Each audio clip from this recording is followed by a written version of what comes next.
Evening, and welcome to tonight's Zoning Board of Appeals meeting. You are all here tonight seeking relief from the Smithtown zoning ordinances, and it's our job to try to help you achieve the relief you are requesting whenever possible. It's up to you to provide this board with precise and accurate information so we can make a decision based on the facts presented here tonight.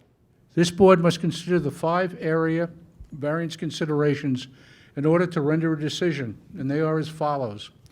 Number 1, whether an undesirable change will be produced in the character of the neighborhood or a detriment to nearby properties will be created by the granting of the variance. Number 2, whether the benefits sought by the applicant can be achieved by some method feasible for the applicant to pursue other than the area variance. Number 3, whether the requested area variance is substantial. Number 4, whether the proposed variance will have an adverse effect or impact on the physical or environmental conditions in the neighborhood or district. And number 5, whether the alleged difficulty was self-created, which consideration shall be relevant to the decision of the board, but shall not necessarily preclude the granting of the variance. Procedures for tonight's meeting. Cases will be called in the order they are advertised. When you are called, please present your certificates of postings and mailings to Mr. Donadio. Then you will be asked to go to the podium where you state your name and address for the record and proceed to tell us why you need your variance. At the end of your presentation, if anyone in the audience would like to speak on your case, they will be given one opportunity to do so. Then the applicant can come back to the podium to answer their concerns. Once the public hearing is closed, no further information will be accepted concerning their case. There are 3 ways to find out about your case. You can stay after the hearing, but there's no guarantee that your case will be acted on tonight. You can call the planning office tomorrow afternoon, or you can wait to be notified by mail. We do have 2 adjournments for tonight.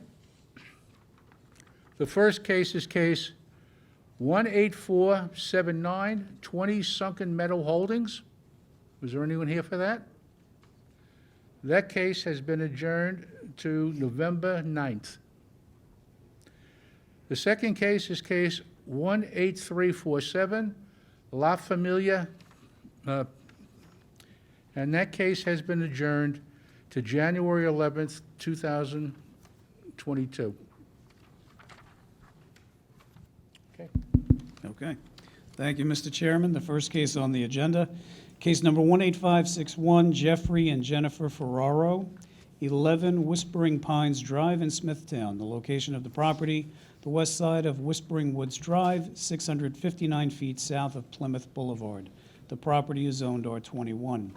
The applicant is requesting variances to reduce the minimum rear yard from 55 feet to 41 feet for a proposed 549 square foot second-story deck, to reduce the minimum side yard from 15 feet to 7 feet for an existing 35-foot by 19-foot sports court, to increase the maximum permitted paved surface area in the rear yard from 25% to 40%, which is existing.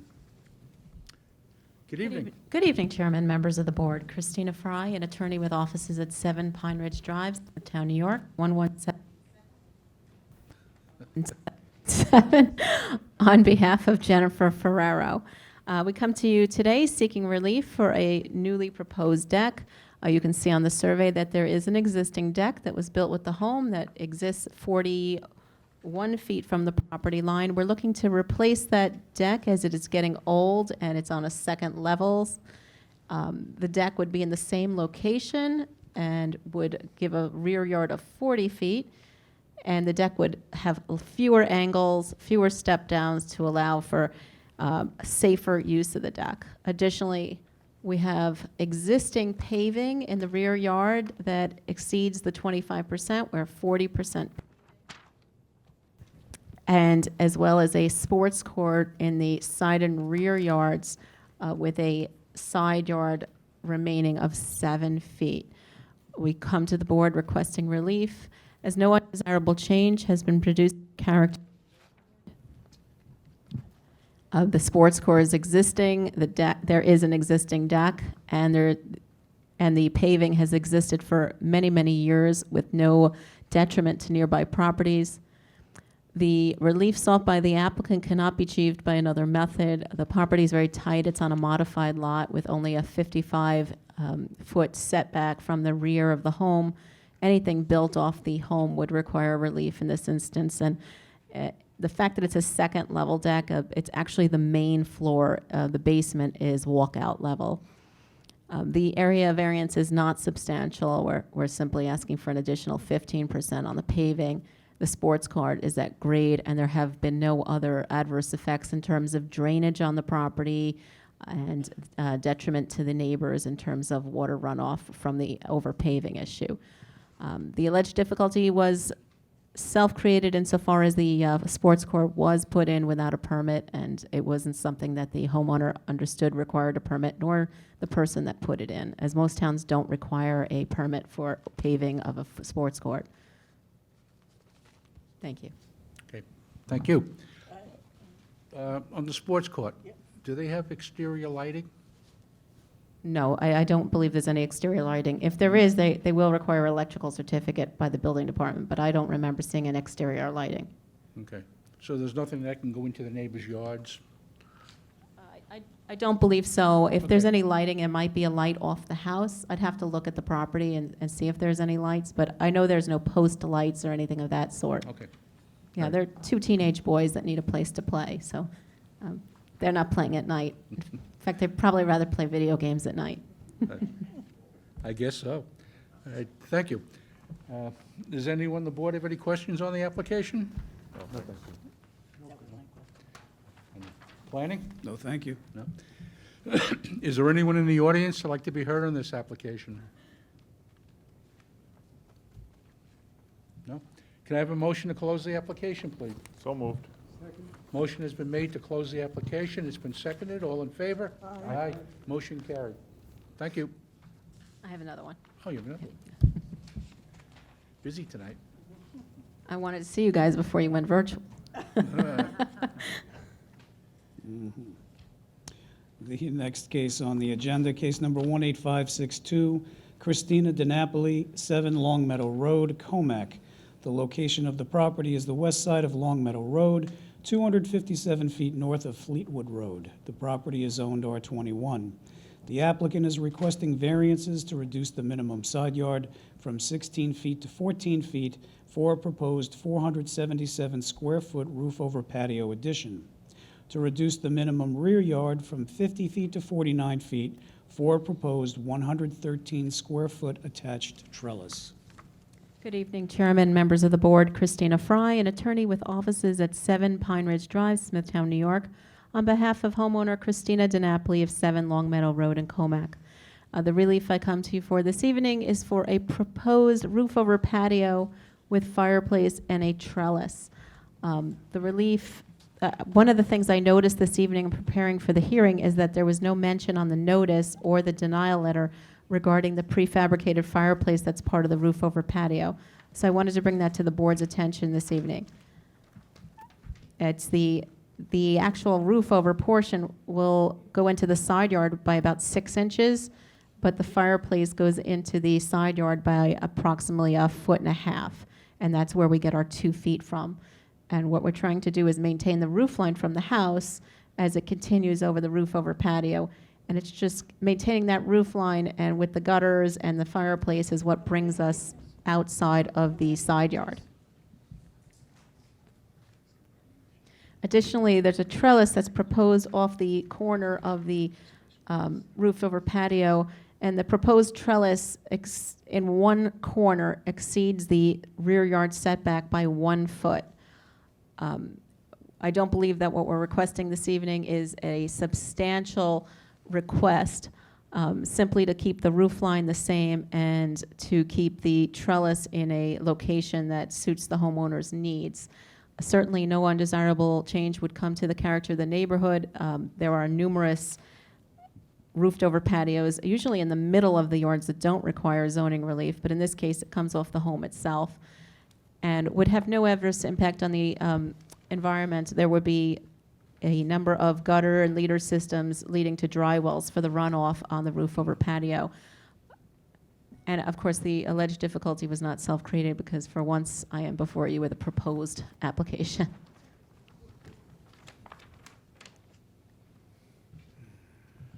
The fireplace, Yes. that's under the Yes, overhang? it's under the overhang, but it does jut out past the roof over patio portion by approximately 1.5 feet. Okay. As you can see from the elevation figure there, it does come out beyond. All right, thank you. Thank you. Anyone on the board have any questions on the application? The only question I would have is the fireplace, you know if it's gas or is it wood fired? I believe it's wood burning, and it's a prefabricated model. You don't happen to have a spec sheet on it, do you? I do not have the spec on the fireplace. Take a quick look through here. Yeah, I'm positive it was wood burning, because when I filed the permit first, they requested they requested that I note that on the application. I do remember that it is wood burning. Okay, thank you. Planning?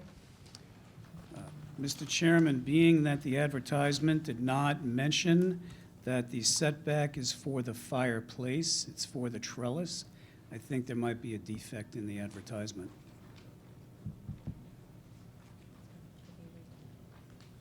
So they'll have to re-advertise, and we'll have to rehear it? Yeah.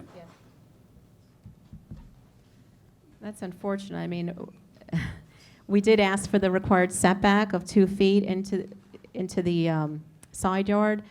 So the fact that it's the roof over or the fireplace itself, I mean, it's a combination of the two, really shouldn't make a difference in terms of the advertisement, in my opinion. Well, you actually have two accessory structures. You have the trellis, and you have the wood-burning fireplace, or the fireplace, I should say. We don't know what it is. And we would actually treat them as one item if we mention both items, but we're only mentioning the trellis. And the trellis, I believe you're saying, actually meets the setback, and the fireplace does not. No, the trellis would meet the setback except for one corner of the trellis. That exceeds into the rear yard by 1 foot, the far corner of it, because of the angle of the property in the back. I could certainly move the trellis by 1 foot. That wouldn't impact anything. Yeah, that doesn't change the setback of the fireplace, though.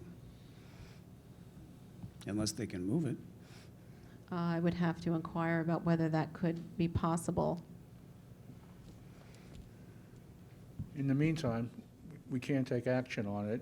You're going to have to re-advertise, right? Well, perhaps we'll wait for an answer before we do that to see if there's Well, any kind of... I can inquire with the architect as to whether that can be moved, but if we had to re-advertise, would you give me a date today? Would I have to speak to Helena?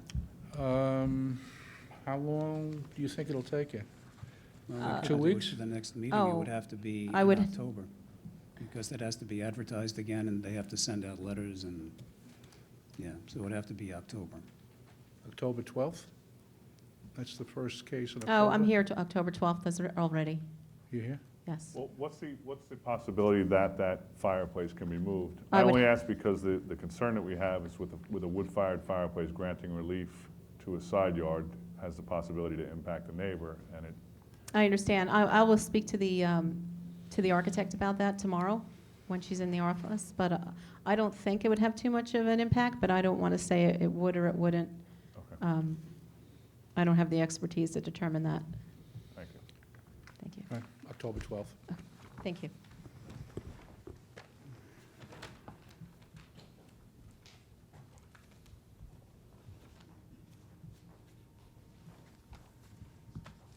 So we leave that one open?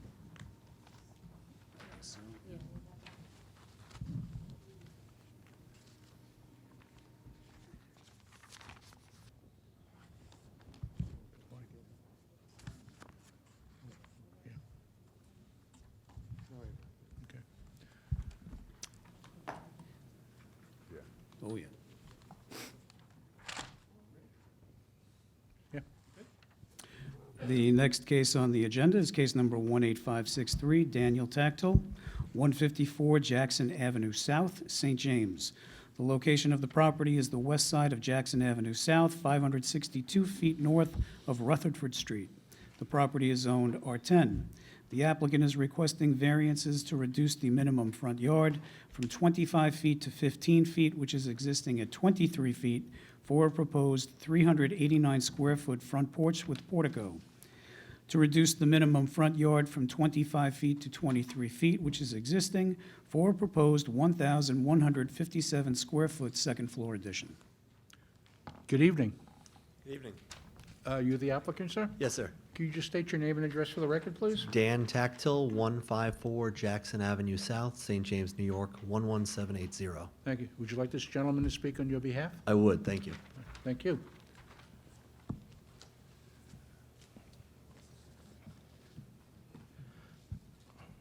Good evening, Mr. Chairman, members of the board. For the record, my name is Michael Morbillo, architect, Inspire Design Group. My office is located at 273 Lake Avenue, St. James, New York. As was referenced on the call of the meeting, the application is primarily, there's a second floor addition that's being proposed on the residence. And what's common when we are adding on a second floor onto a ranch-style home is that generally we will kind of dress up the front with a front porch. So primarily, the request that we're asking for today is for the front porch. The house, by virtue that there's an existing 23-foot setback, makes the existing house non-conforming. So so that's included in the call, but basically, instead of the required 25, it's already at 23. And what we're looking to do is we're looking to add a front porch that mostly is 6 feet in depth and has a setback of almost 18 feet, 17 feet, 10 inches. Where the front door is, generally, we, as a design element, we tend to bring out just that front area where there's a peak over the front door. And that area is reduced the setback to 15 feet to 10 inches, which for the call of the meeting is 15 feet. So we are, close to 16 on it. The remainder of the front porch is really very close to 18 feet, having a 6-foot depth. The house is constructed on a slab, so that front porch is right at ground level. So it's basically a porch over a patio, which is across the front. So, generally this board I know has looked on front porches with favorability. Certainly, my client has no intent to ever fill in or enclose that front porch, and certainly would submit to a condition that that never be the case, that front porch is ever closed in. But again, as you can see on the plans that are up on the screen, there's a small projection of the front porch just where the front door is. The rest of it is 6 feet out. And again, you can see on the plan, there's a small projection of the front porch. So we're asking for a very small area to encroach. And the remainder of that porch, which is about 6 feet in depth, which is about a reasonable depth to put, a chair or so underneath it, a couple of chairs, is basically what we're asking for. There's a small area in front of their den space, which is just decorative, about 2 feet. So, in general, being that the most of the house is basically to that setback of the existing setback, around 23 feet, and the neighborhood is about 25.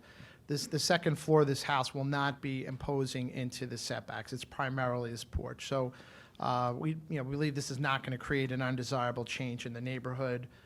This will certainly bring up values and add charm and character to the neighborhood. It's not going to have an impact on the environment. They're going to be conforming to all health department and drainage requirements. The request on the surface is approaching substantiality. It's a 25-foot setback, and it's at 15 by the call, closer to about 16. But the majority of that porch is within, is only about a 6-foot encroachment. And certainly, the arguments can be made about it being self-created. the house somehow was placed at 23 feet as opposed to 25. Certainly my client didn't create that circumstance, but they are here making the request. So if the board has any questions at this time, I'd be more than happy to answer them. Thank you. Does anyone on the board have any questions on this application? No. No? Planning? No, thank you. Is there anyone in the audience that'd like to be heard on this application? No? Can I have a motion to close the application, please? So moved. Motion has been made to close the application. It's been seconded. All in favor? Aye.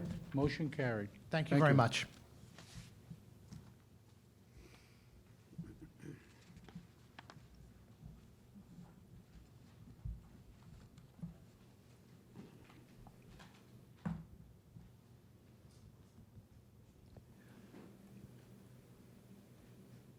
The next case on the agenda, case number 18565, Bernard Tolentino, 8 Daphne Place, Smithtown. The location of the property, the west side of Daphne Place, 194 feet south of St. Nicholas Avenue. The property is zoned R10. The applicant is requesting variances to reduce the front yard setback from 40 to 34 feet for a proposed 103-square-foot first-floor addition and 25-square-foot portico, to reduce the rear yard setback from 50 feet to 44 feet for a proposed 560-square-foot first-floor addition. Good evening. Good evening, sir. You the applicant, sir? Yes, sir. Can you just state your name and address for the record, please? Sure. I'm Bernard Tolentino. I live at 8 Daphne Place, Midtown, New York, 11787. Thank you. Would you like this gentleman to speak on your behalf? Yes, please. Thank you. Could you state your name for the record, spell your last name, and give your address, please? Sure. Good evening, Mr. Chairman and the members of the board. My name is John Cox, COX. I am a builder, and my address is 20 Camp Drive in Selden, 11784. Thank you. So I was brought out before that we're looking to build a first-floor addition. It's actually an extension of the kitchen in the front, 6 feet, about 17 feet. And then we'd like to build a proposed little walkway portico in the beginning of it to the right. So the reason for this addition, again, is just to extend the kitchen. It's very small.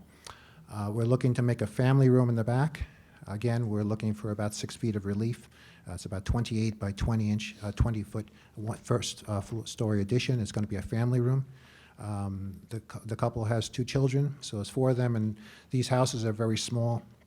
I've done 3 other additions within a couple of block radius. In fact, the one across the street I did a few years ago, and it's for the same reasons. It's just the houses were very small built, and so the families really need some relief to be able to enjoy themselves. It's a very pretty nice addition that we're putting in the front. It's not going to impede on anything. It's not going to. It's going to be attractive, and it's not going to be anything that the neighbors wouldn't like. They're going to love it. And the same thing in the back. You're not going to see anything. It's a first floor. It's just going to be the back, and again, it's going to make the values go up. Basically, that's it. All right, thank you. Does anyone on the board have any questions on this application? No, thank you. Planning? No, thank you. Is there anyone in the audience that'd like to be heard on this application? Can I have a motion to close the application, please? So moved. Motion has been made to close the application. It's been seconded. All in favor? Aye. Motion carried. Thank you. Thank you.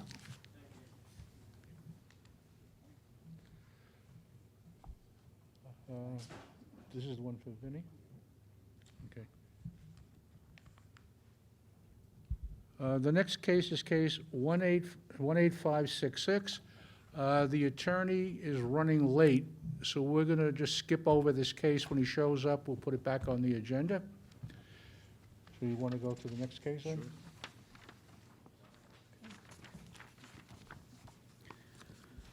The next case on the agenda is case number 18567, David and Chastity Tannenbaum, 131 Sunken Meadow Road, Northport. The location of the property, the north side of Sunken Meadow Road, 1,358 feet east of Fort Salonga Road. The property is zoned R43. The applicant is requesting variances to permit environmentally sensitive land to be altered where depth of groundwater is equal to or less than 10 feet. to reduce the minimum lot area from 43,560 square feet to 26,698 square feet due to environmentally sensitive land, to increase the maximum gross floor area of a lot from 20 to 28%, to permit structures within 100 feet from any wetlands, to increase the permitted square footage in the LWRP from 4,334 feet to 7,366 square feet, for a proposed 1,246 square foot second-story addition, to reduce the minimum side yard from 24 feet to 10 feet, to reduce the total side yards from 60 feet to 39 feet, for a proposed 400 square foot pavilion. Good evening. Good evening, Mr. Chairman and members of the board. My name is Keith Archer, Harvest Bloom and Archer, 445 Broad Hollow Road, Melville, New York. And we represent David and Chastity Tannenbaum in connection with this application that was just described to you for the premises at 131 Sunken Meadow Road in Northport. And with me tonight, seated to my left, is Cristobal Gonzalez, who was the architect who prepared the plans before you. Also available, due to the sensitive environmental nature of the property, is William Bowman from Bowman Engineering, who's available to answer any questions should they arise.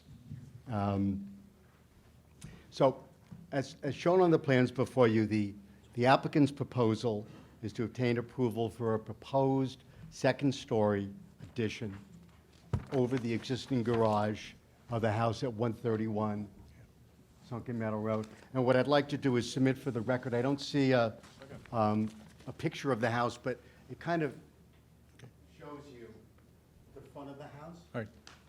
Thank you. Thank you. So the proposed addition is 1,246 square feet above the existing attached garage, which of course is located in the front of the property, you know, off of Sunken Meadow Road. The other requests of the applicant are for some additional minor site enhancements, which include a 5-foot extension of the patio that surrounds the existing in-ground swimming pool. It's currently about 5 or 6 feet wide, and the applicant wanted to make it a little bit wider, and a 20-foot by 20-foot open-air pavilion with a fireplace, wood burning, by the way, in the rear on the east side of the property. An outdoor barbecue is also shown on the plans, but that doesn't require any relief from this board. So, as the board is no doubt aware, the applicant's property is located near the Sunken Meadow Creek. The property is owned R43 and is actually approximately 87,000 or 2 acres in size. However, due to its proximity to the Sunken Meadow Creek, much of the property is considered to be environmentally sensitive land and is also in the town's LWRP. So as a consequence, the property is subject to the reduction in size in accordance with the regulations with respect to environmentally sensitive land and LWRP. In the R43 district, the permitted FAR is 0.2 or 20%, which ordinarily, if this was a conventional 2-acre lot, would yield approximately 17,400 square feet of building area. However, after removing the environmentally sensitive land from the calculation, the lot area is calculated, the FAR is calculated based upon a lot area of 26,698 square feet. So, as a result, the applicant's request for 1,246 square feet for the second story and for the small additional enhancements raises the FAR to about 27.5%, rounded off to 28%. So, since the property is within the town's LWRP, Bowman Engineering has prepared and submitted a coastal assessment form, which supports a town board determination that the minimal changes to the site will not have an adverse effect on the coastal resources. As a matter of fact, what I'd like to do, we revised it because there was just one error in the square footage, so I'd like to resubmit it. Thank you.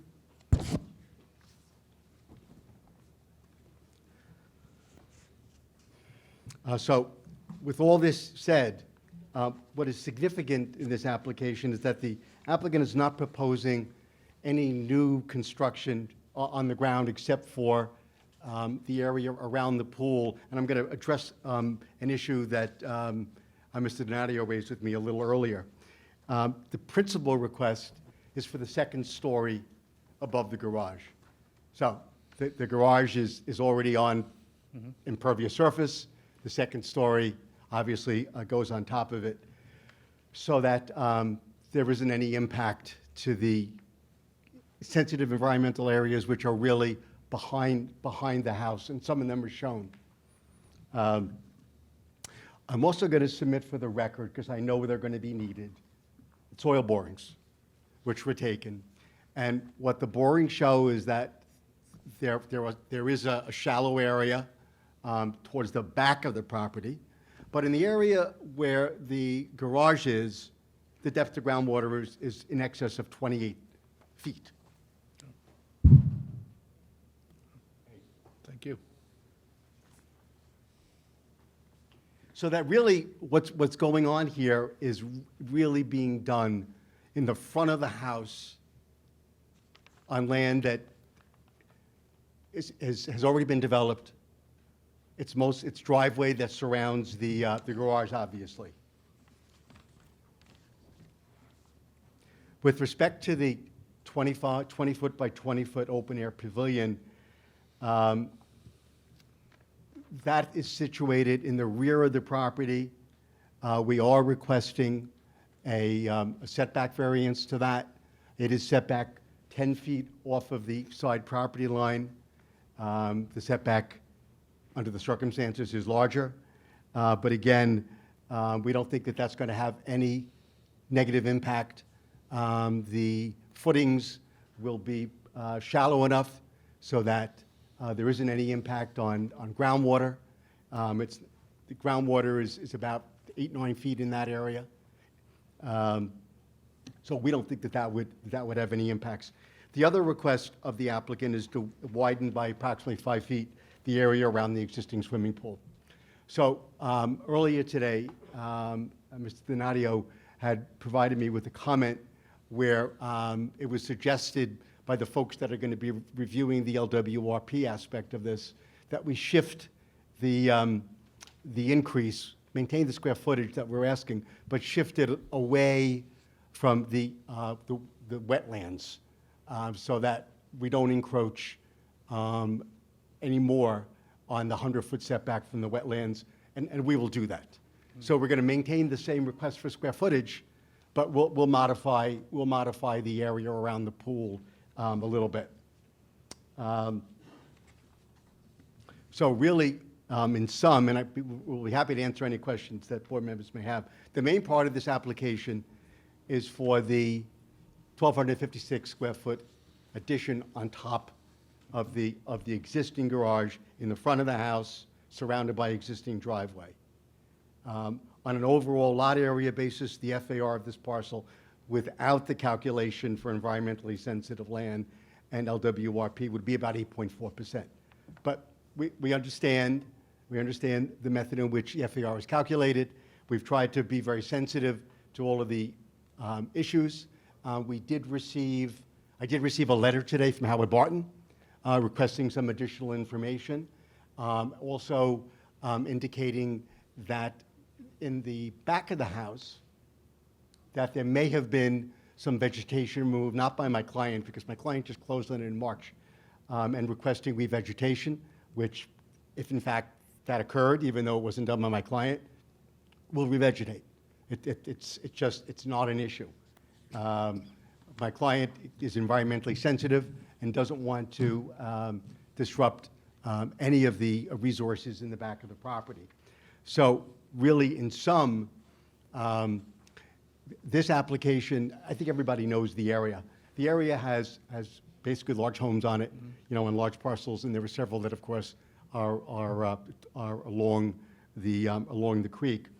But we don't believe that any of the requested changes will have an undesirable effect upon the environment. They're not substantial. When you think about it, it's 1,246 square feet on top of an existing garage. It's not self-created because it is what it is. You know, it's by the creek, so that these requests are necessary in order to really make any change to the house, so that it's not it's not really self-created either. Again, based upon the milieu that it's in.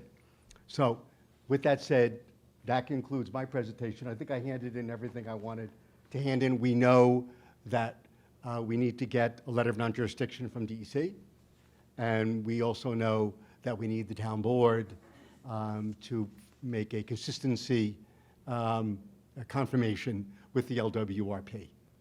So that's all in the works, and we also know we need to be at the health department, and we have a civil engineer that is doing that. Okay, fine. Thank you. Thank you. Is there anyone on the board that has any questions on this application? No, thank you. No, thank you. Planning? No, thank you. No. Is there anyone in the audience that'd like to be heard on this application? No. Can I have a motion to close the application, please? So moved. Motion, excuse me. Motion has been made to close the application. It's been seconded. All in favor? Aye. Motion carried. Thank you. Mr. Chairman, board members. Have a good night. You too. Thank you.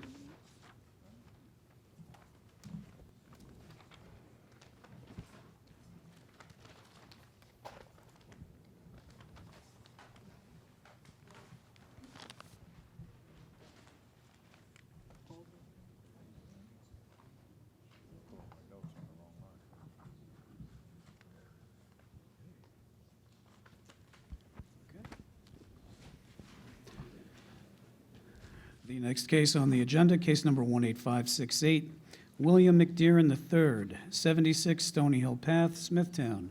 The location of the property, the south side of Stony Hill Path, 621 feet west of Meadow Road. The property is zoned R43.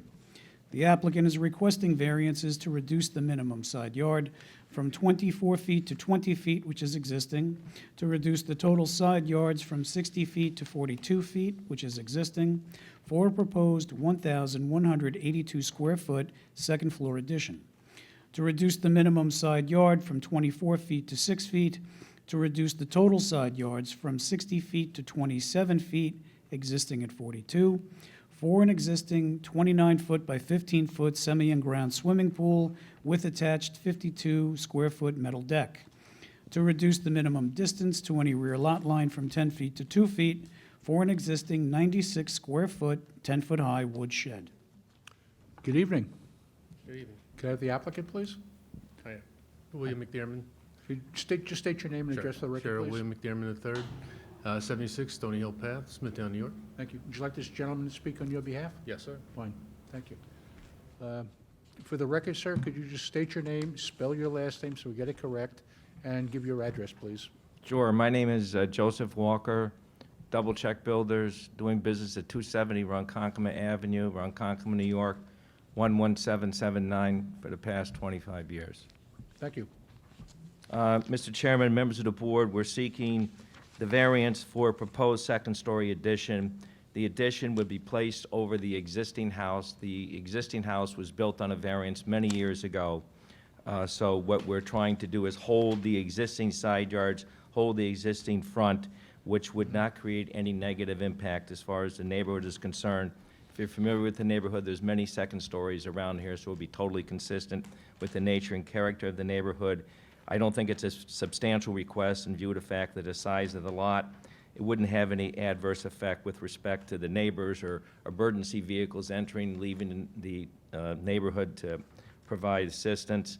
And the proposed second story certainly wouldn't be self-inflicted as proposed. We're coming for permission as opposed to forgiveness. With respect to the shed, with respect to the deck, and with respect to the swimming pool, they were installed probably 18 to 20 years ago. The homeowner was not aware of what the zoning requirements were at that point. The installer clearly didn't know, and with respect to those items, you could interpret it that they would be self-inflicted, but it was not done in a purposeful way. if the board would look favorably upon the request with respect to those items, if they had to be replaced because of age or they fell apart, decayed, what have you, the homeowner would be more than willing to have them replaced at a conforming location at that point. So I don't think that in the overall application would create any negative impact for anyone in the neighborhood whatsoever. Right. And that would conclude what I have to say. I'll try and answer any questions, should there be any. All right, thank you. Does anyone on the board have any questions on this application? No, thank you. Planning? No, thank you. Is there anyone in the audience that'd like to be heard on this application? Can I have a motion to close the application, please? So moved. Motion has been made to close the application. It's been seconded. All in favor? Aye. Motion carried. Thank you. Thank you. Have a good evening. You do the same.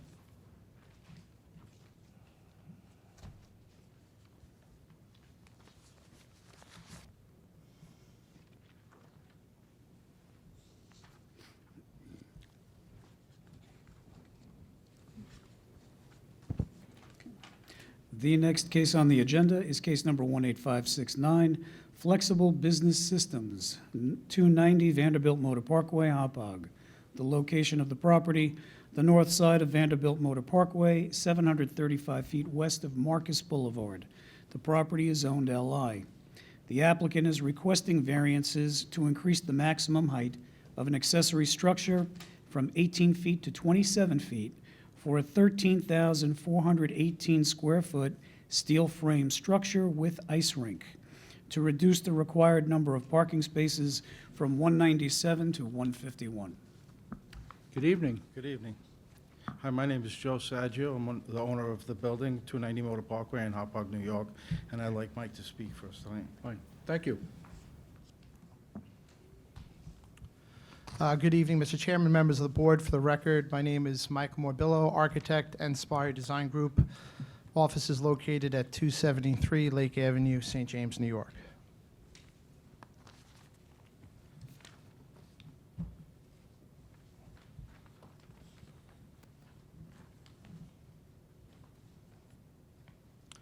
So just to discuss the application a little bit, it's somewhat unique.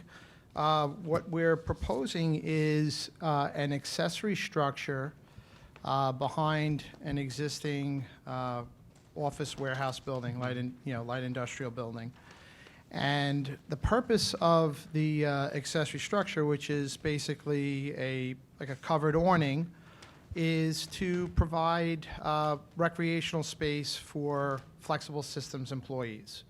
So in general, the space, what they'd like to do during summer months or warmer times, it's used as like a pickleball court. And during the winter time, they'd like to have an ice rink out there. So this is a trend that is occurring in medium-sized businesses. I'll call it maybe a little bit of the Google effect, and where employees sort of have a mix of work and life balance, and they spend time there. I did some work with my client a few years back, when they first purchased the building and renovated. They did some facade improvements. Inside of the space, they provided a bowling alley and a lounge for employees. So it's very much geared towards next generation employees, and this is something that's I think is actually happening more and more around the Hotpog Industrial Park. But primarily, they want to provide space for their employees to be able to recreate, whether they're on breaks or otherwise, or congregate, or just after business hours. So that's the application on the surface as far as what the intent for the use is. Primarily, what we're here tonight for is that we're asking for a height variance on an accessory structure. So the height variance is strictly due to the fact that it's an accessory structure. We are basically attached to the building. We're right up against the building, and if this was actually in addition to the building, we would be allowed to be 33 feet high. but it's not an addition to the building, as in it's not, usable space or warehouse space. It's deemed as an accessory structure. So we're limited to a height of 19 feet. So on the surface, we say, all right, if this was a structure that was kind of set off in the rear yard, maybe it would have an impact. But the rear yard requirement for this, for the setbacks on this property is 50 feet. This accessory structure will actually be 55 feet. So it's going to be within the required building envelope of the main building. Also, side yard setback, we're going to be 76 feet on where, from the side yard, where 20 feet is required for the main building. So we do meet, accessory structure setback requirements, substantial. I think it can be as close as maybe 10 feet or so in the light industrial. So, to put that into, context, we're really not, it's not going to have a substantial impact on the neighborhood. It's behind the building. We have it just high enough to be able to kind of pitch water off of the roof. We also have it high enough so that pickleballs do not hit the roof structure when they play it. They play back and forth. If they hit something and they have a smaller court. It's basically, it's a form of, for those who may not be familiar, it's a form of like paddleball. It's like a cross between paddleball and tennis, but a much smaller compact court. So, we also want to maintain some clearance so they're not hitting the ceiling. But basically, it's an open roof structure, open walled structure. There's columns around it. There'll be, usually it's a metal roof that's on top, a standing seam metal roof. As you can see from some of the drawings that have been placed here. Certainly everything we're doing is not going to have an environmental impact. We are going to be providing stormwater drainage, and we'll be designing according to town engineering standards. The next item that's on the request for relief is reducing the number of parking spaces. So right now, the site basically has about, we're somewhere in the neighborhood of about 72 land bank parking spaces. So where that area is going, where the awning is going, there's presently about 48 land bank parking spaces according to the original site plan. There's on the back property line, there's presently about 24 land bank parking spaces. So the building was developed in 1981. In the last 40 years, there's never been a need for any of those land bank parking spaces. Behind the building right now is presently a grassed area, never been used, there's never been a need. For many years, I believe this was Dale Carnegie had their offices there, and there was never a need to utilize it. My client has been in the building for the last few years. They haven't had any need for utilizing that land bank parking. They haven't had any parking issues here. So, the reduction is something that historically is we're reducing land bank parking. There's never been a need for it. I suppose if ever there was a need, they could park underneath this portico. If a future owner or somebody else ever had a need for additional parking and the 24 extra spaces in the back wasn't enough, they could park underneath this. But my client has been in here for a few years and they've had no need for it. So the reduction in the parking is about a 24% reduction. However, just keeping in mind, right now we're about 30-some-odd% below what's required, because that's all land bank parking as it stands right now. So we're not taking away actual parking spaces, just land bank parking. So not to belabor that too much. So those are some of the criteria I went through. If the board has any questions at this time, I'd be more than happy to answer them. Mr. Donadio and myself were at the site yesterday around 11 o'clock, and there was well over half the parking spaces available. Okay. Back there. A question on the ice rink. This is just for employees only? It's not going to be open to competition from other people? No. or- Now, it's not going to be open for competition. However, Mr. Saggio has always had a small component of, I'll say, community outreach, where he has brought people from the community sometimes for training and to expose them to a technical career. And sometimes they've used the bowling alley. They've used they might be using some of that, but it's not for like competitions or anything like that. It's primarily going to be for employees. However, in some outreach efforts that they have into local communities, they may have some, like it's usually like young teenagers or young people from the community, kind of expose them to their technical field. They come to the business, and this might be something that they could use to kind of see how nice it is to work for him. Okay. So, And as far as the ice goes, you're just going to rely on Mother Nature to freeze the water? Or are you going to have some kind of ice making? yes, it's on the site plan. There's a small, well, not small, there's a condenser unit which is going to be, basically is going to create the coolant to freeze the ice. And another part of that is that, having an awning on it does help ice, so instead of being in direct sun, it does help preserve the ice a little bit. So there's a dual function to that also in the wintertime. If there's some snow, the snow won't be on the ice. And so that's, but they will have a piece of equipment that is going to be next to the ice rink that's going to keep the ice frozen. Okay, thank you. Okay? Does anyone on the board have any questions on the application? No, thank you. No? Planning? No, thank you. No? Is there anyone in the audience like to be heard on this application?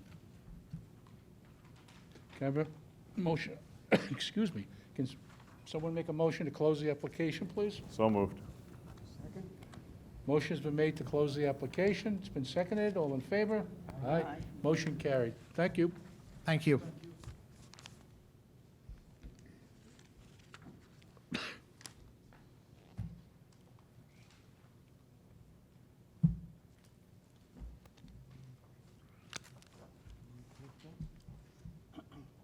Good. Thanks, Bill.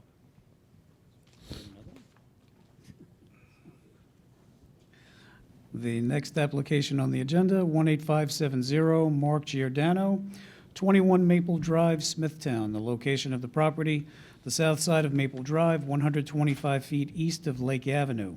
The property is zoned R10.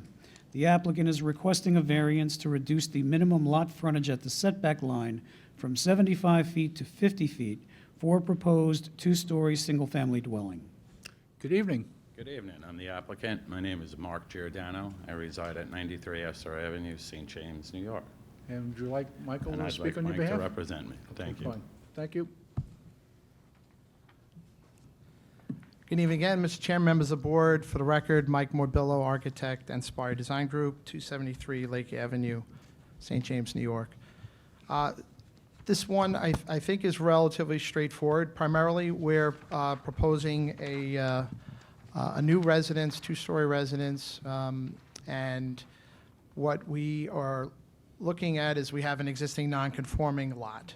And the existing non-conforming lot does meet the area requirements, however, we don't meet the frontage requirements. And the proposal does meet all setback requirements and floor area requirements. It's just due to the configuration of the lot and it's tapered, we don't meet the lot width requirement at the front line of the house. So basically, it's a narrow lot. We have been before this board on similar non-conforming lots for new residences. Mr. Giordano is looking to actually downsize. He's a St. James resident. He's looking to downsize. He has a business in town, and he may split his time between here and areas down south. And he's looking to have a smaller residence. So he's owned this property for a number of years, and he would like to put on essentially what it would be like a retirement home for him. So we are going to meet all environmental requirements. We've already obtained a health department approval, which was attained prior to the July 1st new standards. And so we already have a health department approval for a septic system. And we certainly will be containing all runoff to on-site dry wells. The request is not substantial, was not self-created because, again, it was a pre-existing lot. And if the board has any questions at this time, I'd be happy to answer them. What's the square footage of the house? Square footage of the house is, hold on.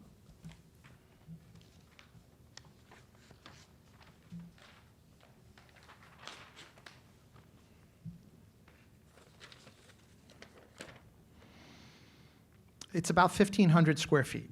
1,500 square feet. Thank you. Anyone on the board have any questions on this application? No, thank you. Planning? No, thank you. No. Is there anyone in the audience like to be heard on this application? Can I have a motion to close the application, please? So moved. Motion has been made to close the application. It's been seconded. All in favor? Aye. Motion carried. Thank you. Thank you.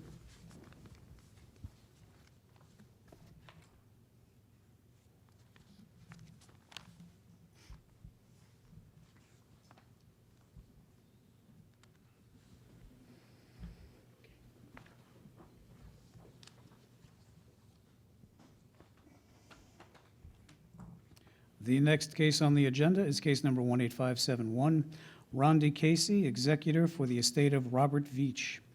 11 Yates Avenue, Comac, the location of the property, the east side of Yates Avenue, 82 feet north of Rensselaer Drive.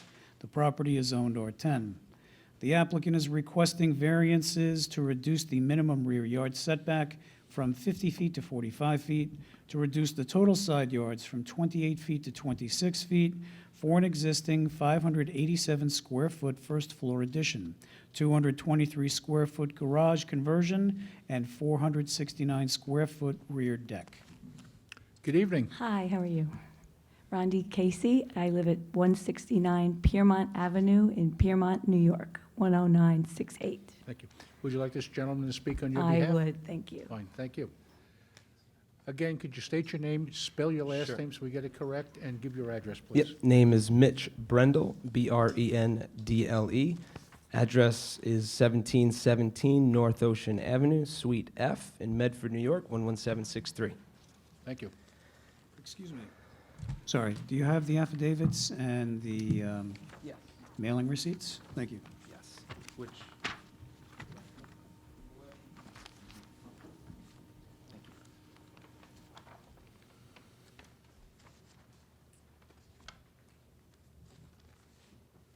I also have some printed photos for the board if they would like to add those to the file. Okay, Photos? all right, thank you. Okay, so, good evening, Chairman, members of the board. Seeking this evening to maintain some existing structures on the property and to run through, as was stated, the total side yard is reduced to 26 feet rather than the required 28 feet, and the rear yard setback is reduced to 45 rather than the required 50. And these are for structures that were built in the garage conversion was built in the 1960s, and the rear addition was added to the home in 1981. And we, before the board, seeking permission to maintain these structures, and if they are granted favorably by the board, we believe there's no adverse impact on the character of the neighborhood. These structures were existing prior, and they it's not a substantial request that we are before the board seeking this evening, and it would have no adverse impact on the environment or the physical environment condition of the neighborhood. And these structures also were not, self-created, as the applicant this evening, Ms. Rondi Casey, is the executor on the estate for the previous owner who had these structures built. And that is what we're seeking. The rear addition is a living area with a bedroom and a bathroom, and the garage conversion was is an expansion to the existing living room area in the home. And if there's any questions from the board, we'd be happy to answer those. Thank you. Does anyone on the board have any questions on this application? No, thank you. Planning? No, thank you. Is there anyone in the audience like to be heard on this application? Can I have a motion to close the application, please? So moved. Motion has been made to close the application. It's been seconded. All in favor? Aye. Motion carried. Thank you. Thank you. Good evening. Thank you.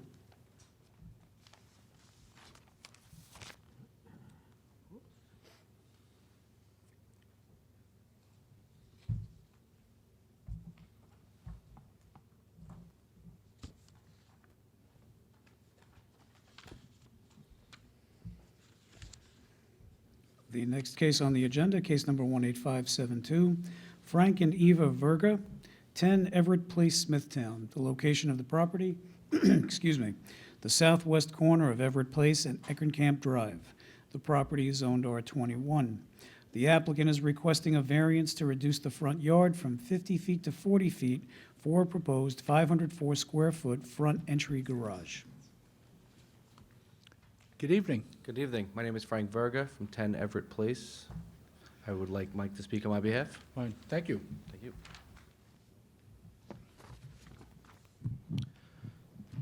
Last one.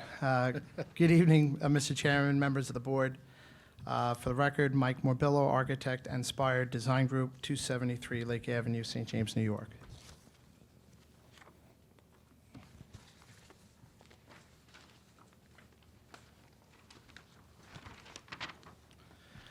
So the request tonight, we are looking to add a two-car garage onto the existing residence. The homeowner right now has a converted garage, and he'd like to add on to his house and connect this onto his main residence. The setbacks on the property as stated are 50 feet. We're looking to reduce it to 40 feet. A part of what is occurring is the lot has a little bit of a taper to it, so it's irregular. We're on a corner, so we get confronted with issues that corner lots have. One thing that I want to point out is somewhat to the character of the neighborhood. Right in his own block, there's two other residences that are at the corner of, I will start off with Everett Place, right down the street from Everett Place and Somerset Drive. It's 25 Somerset Drive. Similar type of circumstance, garages towards the property. It's a little bit south of there. If we go down a little bit further south on the map, if it's probably can't be dense, but it's probably about 4 or 5 lots down. But basically, similar setbacks approximating 35 to 40 feet. I think also on the aerial that we can see there's another residence which is at 6 Everett Place, which is just right on the bottom corner of the map, actually right across the street. The 6 Everett Place, approximately 40-foot setbacks, a little bit of the character of the neighborhood. Most of the houses are not set terribly far back, so this wouldn't have a substantial impact on the character of the neighborhood. At the far end of the block, almost diagonal, there is another residence which is located at 21 Somerset Drive, which is a corner of Somerset Drive, and Stengel Place, Stengel is like the next block over. And basically similarly, 30, 35-foot setbacks. The neighborhood having sort of these angled streets, again, it presents these issues as far as for setbacks. The applicant certainly would agree to any condition that no future addition ever be done onto the structure. He's looking to add in for a garage and connect it into the roof line of his house. And certainly everything that he does will not have an impact on the environment. There'll be proper dry wells. The requests It's a 10-foot encroachment on a unique shaped lot, so we think that the unique lot kind of mitigates any question of substantiality. And, arguably, this is self-created. He's asking to have the garage there, and, the shape of the lot he didn't create. So if the board has any questions at this time, I'd be more than happy to answer them. Thank you. Does anyone on the board have any questions on this application? No, Planning? No, thank you. Is there anyone in the audience like to be heard on this application? Have a motion to close the application, please. Motion has been made to close the application. It's been seconded. All in favor? Aye. Aye. Motion carried. Thank you and good night. Good night now.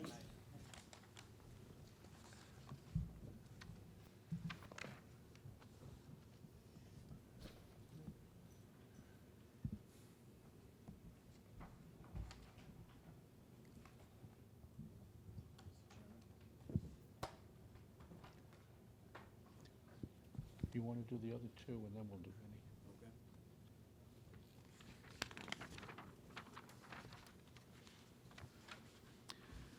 The next case on the agenda, case number 18573, Nicole Schuschling, 3 Bezel Lane, Smithtown. The location of the property, the east side of Bezel Lane, 80 feet north of Cedar Ridge Avenue.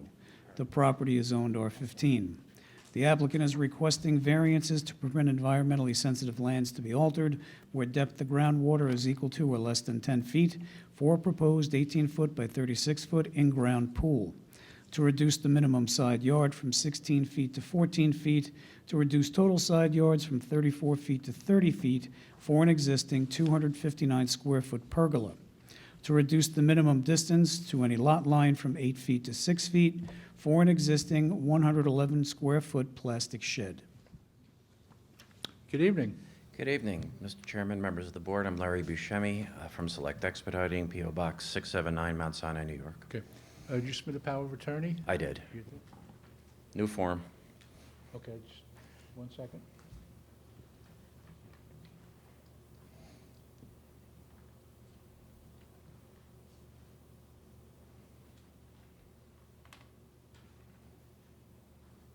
Okay. Go right ahead now. Good evening. This application was brought for several structures, 2 of which exist and 1 is proposed. The 2 that exist are a pergola and a shed, and the proposed is an in-ground swimming pool. As to the pergola and the shed, they have setback issues which are relatively minor, and the pool is a groundwater issue. We have provided the board with a test drill at 8 feet. It hit groundwater rather than 10 feet. Sorry, 8 feet? You hit 8 groundwater? feet. 8 feet? Thank you. So as far as this would not produce a impact on adjacent properties. The 2 structures that exist are not visible to the next door neighbors or any of the other neighbors. The proposed structure, again, is going to be fairly in the center of the backyard, doesn't have any setback issues. This is not substantial as far as the area variances because they're relatively minor in percentage. The groundwater also is only a 20% variance from 10 feet to 8 feet, and there is precedent in the area. This board granted a similar application in 2020 at 37 Stephen Place, and I have that case number if you need it. Case number 18359 from 2020. The benefits cannot be achieved by any alternate method. Obviously, these 2 structures are already in existence. As far as the pool, there's no place on the property where the groundwater is going to be any better. It's not that big a piece of property, and it's completely level. As far as being self-created, obviously the two existing structures are self-created. That pool will be removed, of course. He created the problem with the 2 existing structures. The problem with the pool was created by God. So it's not really, the groundwater was not anything that the homeowner could control or do anything about. So we ask that the board consider this application favorably if you have any questions. All right, thank you. Does anyone on the board have any questions on this application? How deep is the pool going to be? 8 feet. 8 feet, that's how deep it is? Any other questions? No, thanks. No? Planning? No, thank you. Is there anyone in the audience like to be heard on this application? Can I have a motion to close the application, please? Motion's been made to close the application. It's been seconded. All in favor? Aye. Motion carried. Thank you. Have a great night. Thank you.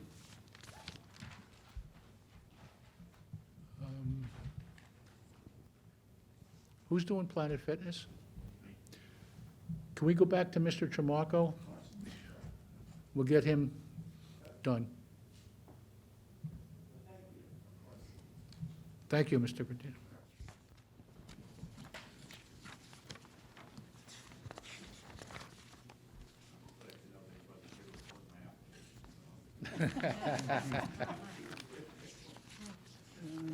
We're going back.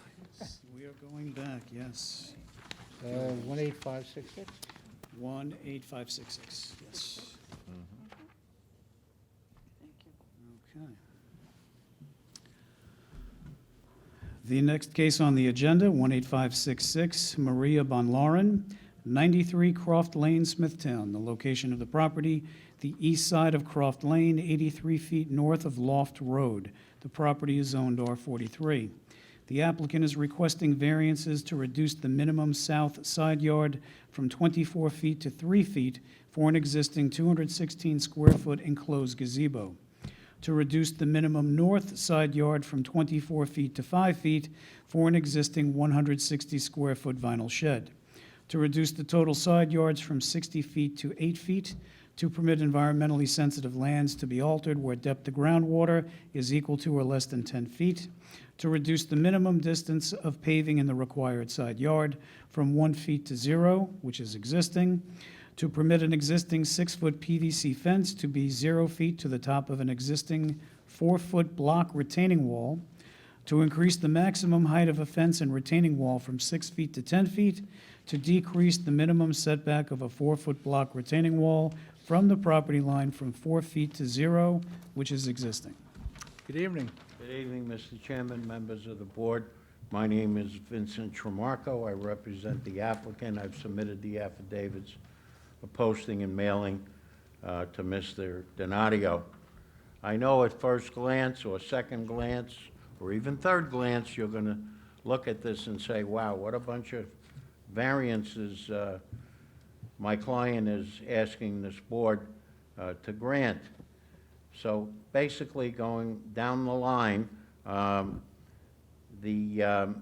reduce the side yard from 24 feet to 3 feet for an existing enclosed gazebo. You can see from the pictures, I don't know if they can put them on the board, but we submitted pictures. The gazebo is enclosed to the extent that it has screen around it. It is 3 feet away. However, you will see when we get into other parts of the variance that the topography in most cases requires us to build these not the normal setback, without the normal setback requirements. For an existing 160-foot square foot vinyl shed, you can see that that's shown on the in one of the yeah, there it is in one of the pictures. A very nice shed. I don't know that any neighbors have complained about it. Again, it's all part of this rather beautiful backyard. The variance to reduce total side yards from 60 to 8 to permit environmentally sensitive land to be altered. That's depth of groundwater. In some areas in the Pines on Croft Lane, we have this issue of high groundwater. Reduce the minimum distance from paving in the side yard from 1 foot to 0. I think you can also see that with the brick pavers in the side yard.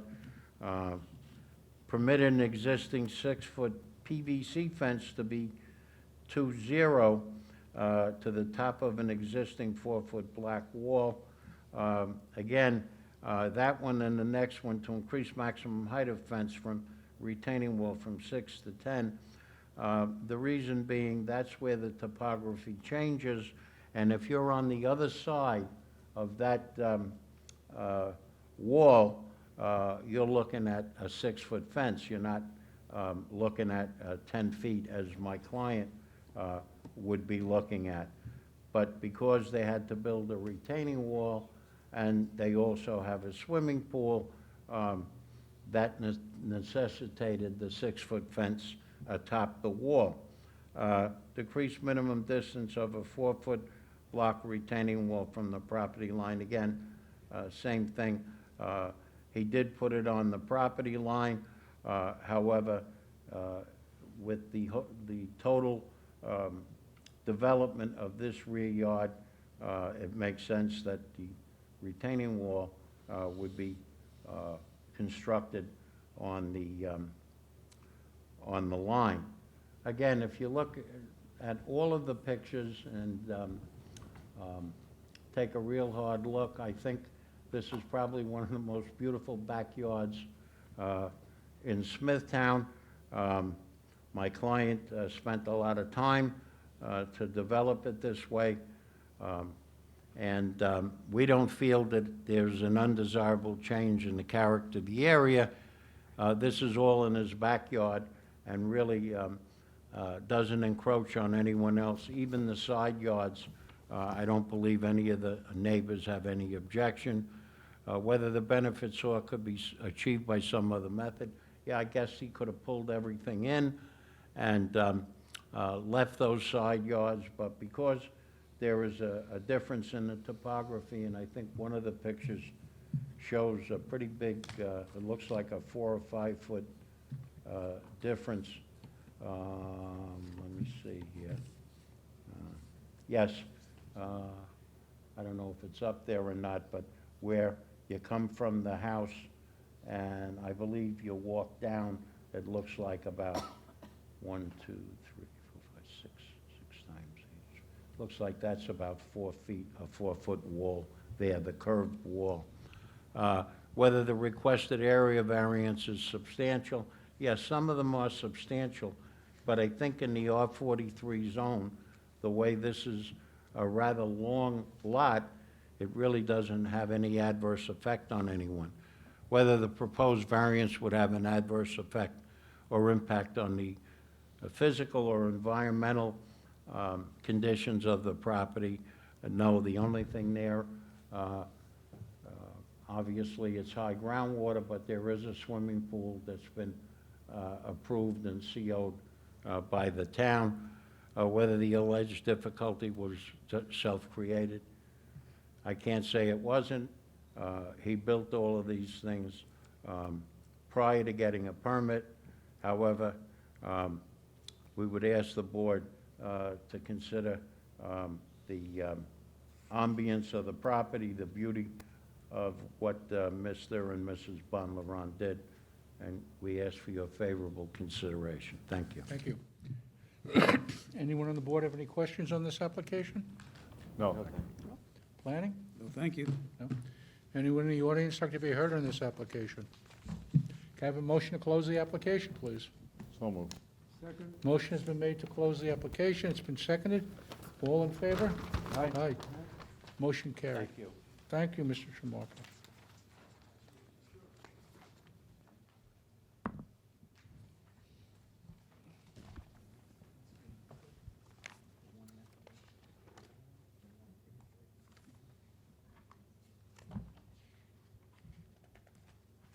The next case is-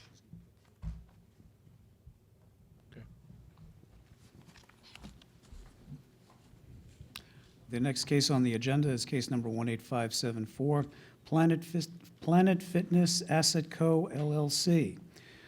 10-2020 Jericho Turnpike, Comac. The location of the property, the south side of Jericho Turnpike, 253 feet east of Walter Court. The property is zoned CB. The applicant is requesting a variance to increase the maximum height of a wall sign from 15 feet to 30 feet for a proposed 269 square foot wall sign.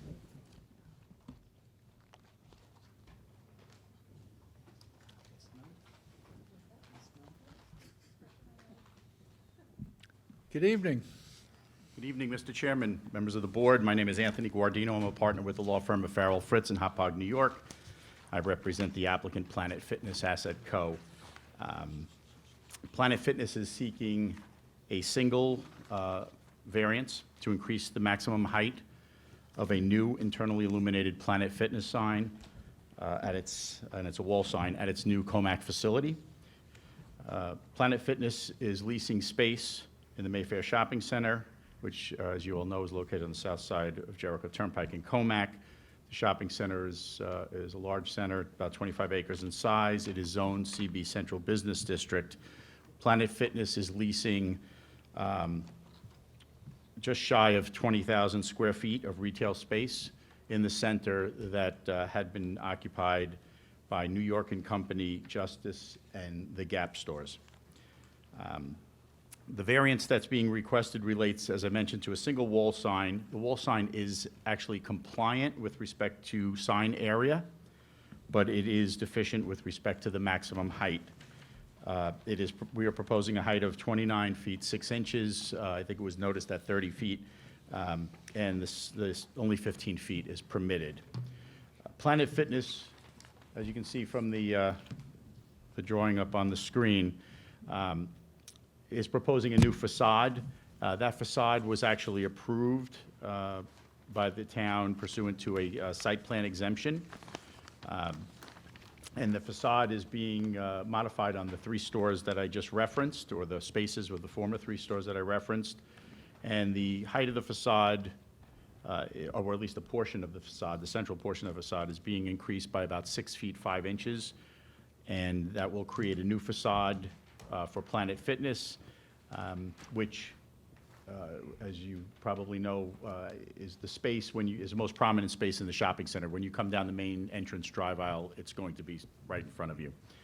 The wall sign is architecturally appropriate, in our opinion, because the new sign band that's created by the new facade that is going to be constructed, it kind of dictates where the sign will be.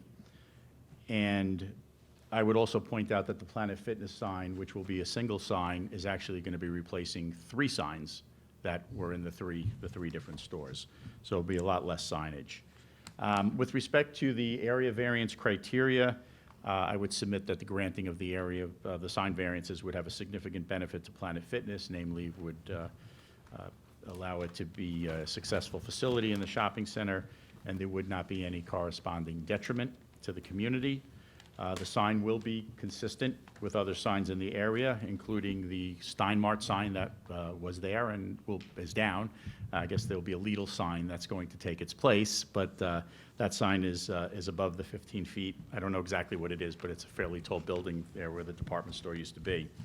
There are no feasible alternatives to the area variance. Again, the sign is dictated, the location of the sign is dictated by the sign band, and the sign band was approved by the town pursuant to the site plan exemption, and that sign band, again, is above the 15-foot height limit.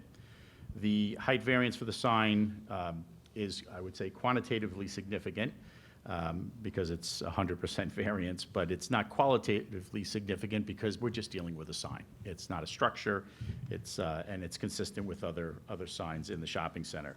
There will be absolutely no negative impact on the physical or environmental conditions of the site, because the site is already fully developed with a shopping center, and the hardship is, of course, self-created because Planet Fitness knew what the regulations were when it came in and made the application, but as this board knows, finding of self-created hardship is not dispositive.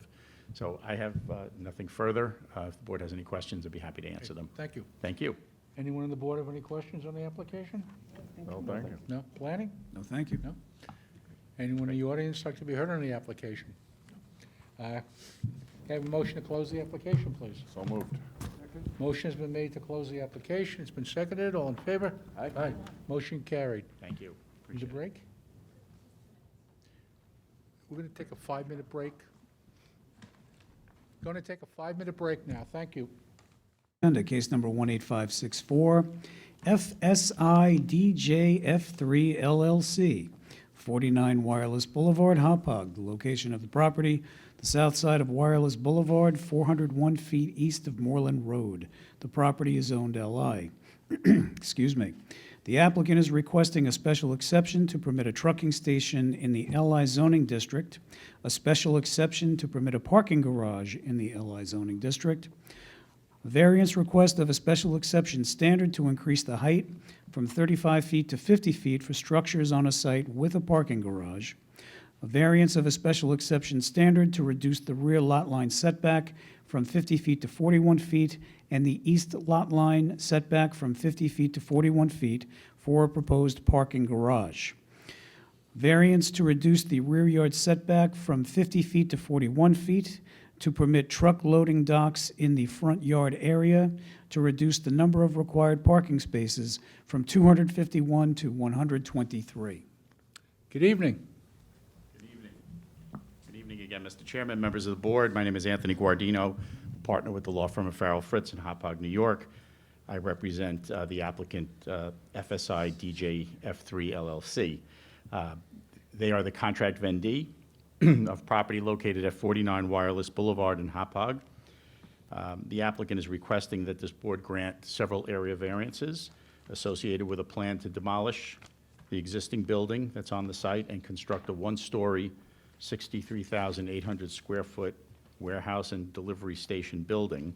And the proposal, as you just heard, also requires two special exceptions, one to construct a parking garage on the site and the other to allow the facility to operate as a trucking station because it will have parked on site 4 or more commercial vehicles at the same time. I have with me tonight to assist with the presentation Kevin Hickson, a engineer with BL Companies, Michael Shepley, who is a professional traffic engineer, also with BL, and Corey Nardone, who is an architect, also with BL Companies. Phil DeGennaro, who is a principal with Team FSI, is also here to answer any questions that the board may have, as well as Michael Cox from Amazon, which will operate this building as a warehouse and a last-mile delivery facility. In a few seconds, you're going to hear from, I'm going to ask Michael Cox to come up to explain how this particular facility will operate. But before I call on Michael, I just wanted to explain to the board the basic concept behind last mile delivery, which is a relatively new land use and not one I don't believe that this board has considered yet. We're seeing it a lot in the land use universe, last mile delivery warehouses, but I don't believe Smithtown has had one. There was an application for one of those yet. But in the most basic terms, last mile delivery is the movement of goods from a transportation hub to the final delivery destination, which is typically someone's home. And due to the surge of online orders and customers' need, including myself, for instant gratification, I want to order, I want to get it right away. The focus for these facilities is on the logistics to ensure that the delivery happens as quickly as possible. So I'd like to introduce Michael Cox to explain Amazon's logistics program and how that works and how truck movements are designed to avoid periods of peak traffic. So they operate a unique facility, so I would like Michael to comment if that's okay. Michael, could you just introduce yourself, spell your last name so we get it correct? Sure. And give us an address, please. Sure. Michael Cox. I'm a senior program manager for COX, a senior program manager for Amazon AMZL, which is Amazon's logistics network. I maintain an office at 7 West 34th Street, 6th floor, New York, 1001. And the purpose of my little presentation tonight is to cover 2 items. It's to expand a little bit upon what Mr. Guardino referred to as the last mile portion of the delivery network, as well as to give you what we call a day in a life, and that's not a Beatles song. It's a day in a life of our proposed delivery station and how it kind of operates. And I'll be walking you through that presentation using Exhibit H in the book that was circulated. This is a site concept that is essentially the same as has been previously submitted to this board. However, it does have some color added to it, which will help me kind of navigate you guys through this. So that being said, what is a last mile facility? And I think the best way to understand that is to mention kind of the total logistics network.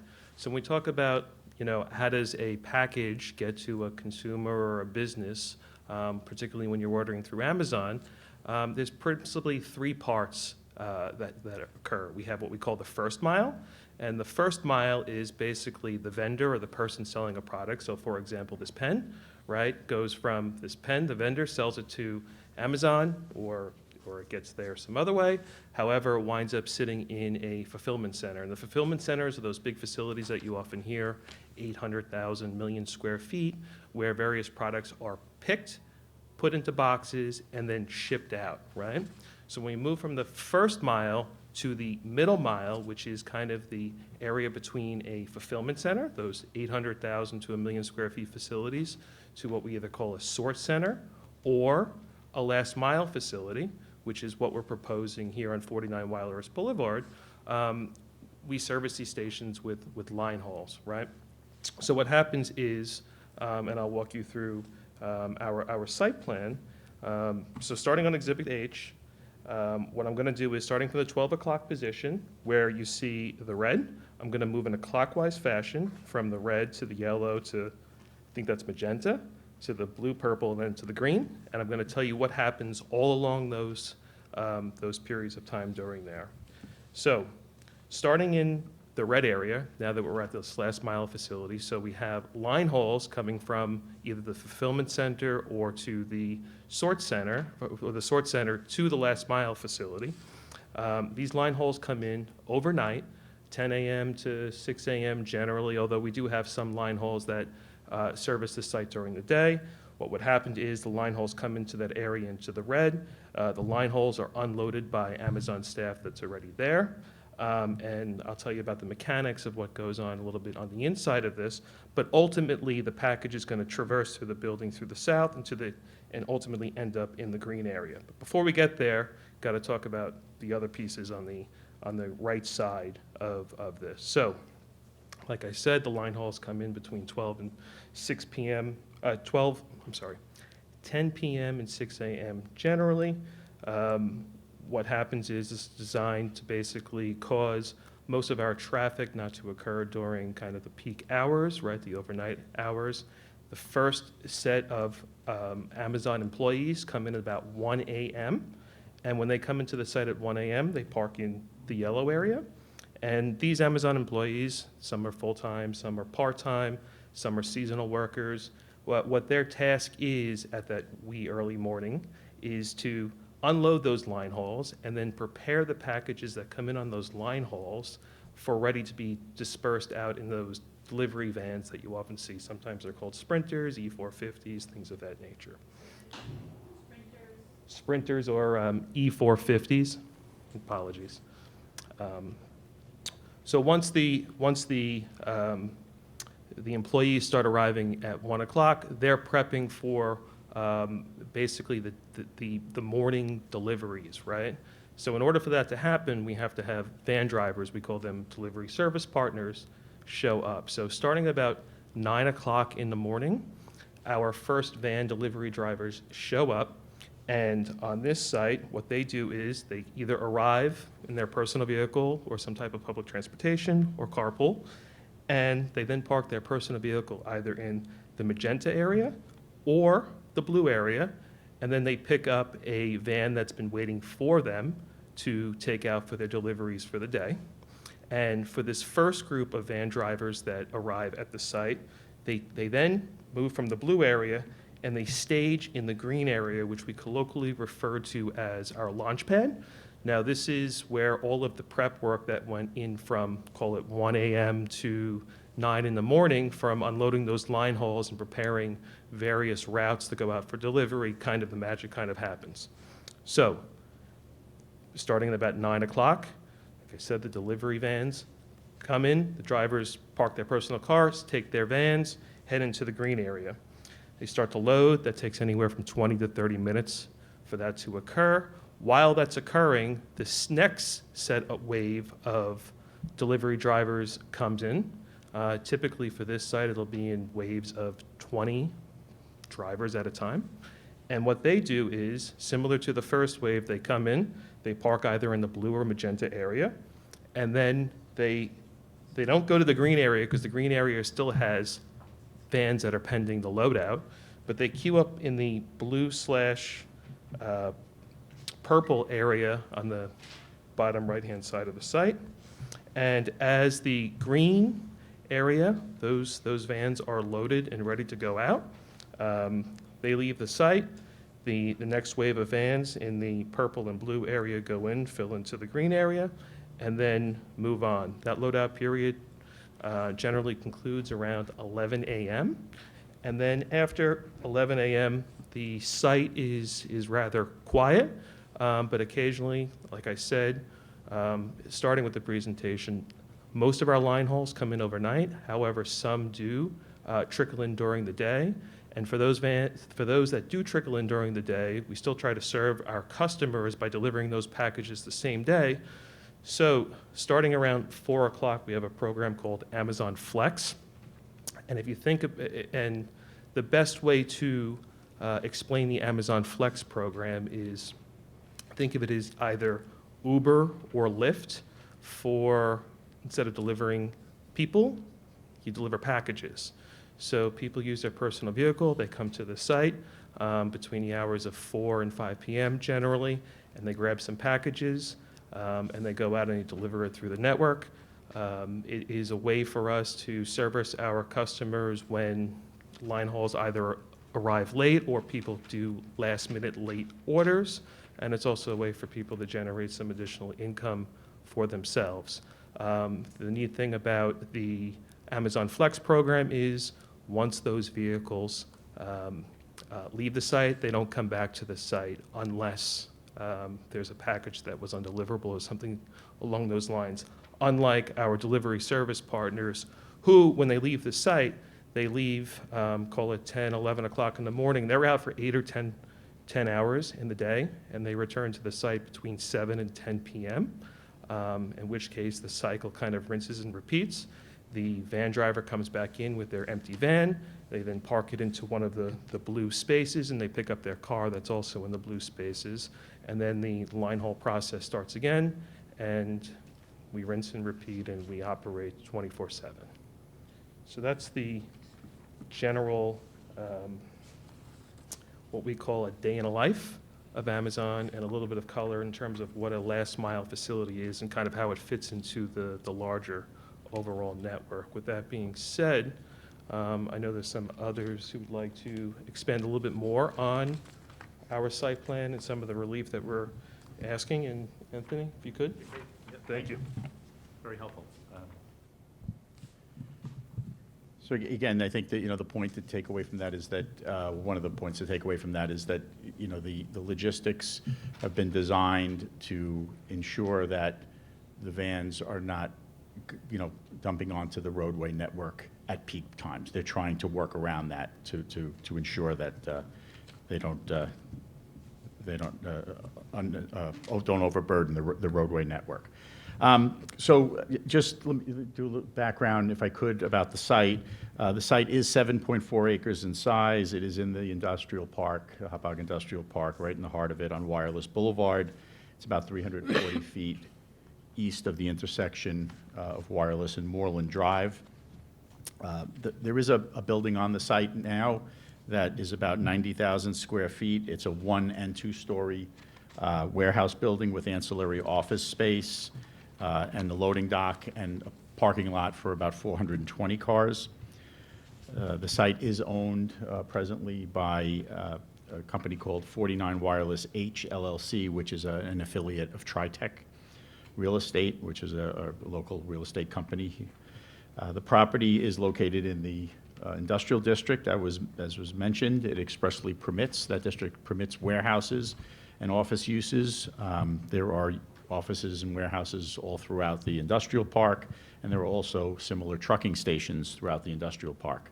The property, I would point out, is also located in the Hotpog Industrial Park Overlay District, which was recently created and amended to allow for taller buildings. than are allowed in certain other portions of the industrial park, and also to allow for a greater number of uses within the industrial park. This particular site is actually located in one of those areas, which allows the taller buildings and the more flexible uses. The property, as I mentioned, is surrounded by industrial warehouse and office uses, as you can see from the booklet at Exhibit F. And I also want to point out that there were already trucking stations right on Wireless Boulevard. Just east of the site, there were actually two. One is the Coca-Cola bottling plant, which I believe is probably one of the largest trucking stations in the industrial park. My office is there, right around the corner. I see Coca-Cola trucks constantly, so there are many, many trucks that come in and out of that facility and are stored. Another client that I have, Food Authority, they're at 430 Wireless. They also operate a trucking station at its facility, and again, they're just down the road. We are proposing to construct this roughly 64,000 square foot warehouse and delivery station building and a parking garage that really is all integrated into a single building. There'll be 6 loading docks for incoming deliveries, as was just explained by Michael, for the line haul deliveries, and a parking lot for 123 employee spaces, I should say. And I just want to point out that those 123 employee parking spaces are exclusive of the parking spaces that are used by the Sprinter vans that were mentioned. So we're not counting the parking spaces where the vans will be. These are just for the employees. There are several components of this application. There's the need for variance relief, and there's the need for special exceptions. So there were 3 variances from the zoning regulations and 2 of the variances that are from the special permit criteria for a parking garage. So it's the ordinary dimensional relief, and then we need to vary a couple of sections of the special permit criteria for a parking garage. I'm not going to go through them because Mr. Donadio referenced them earlier.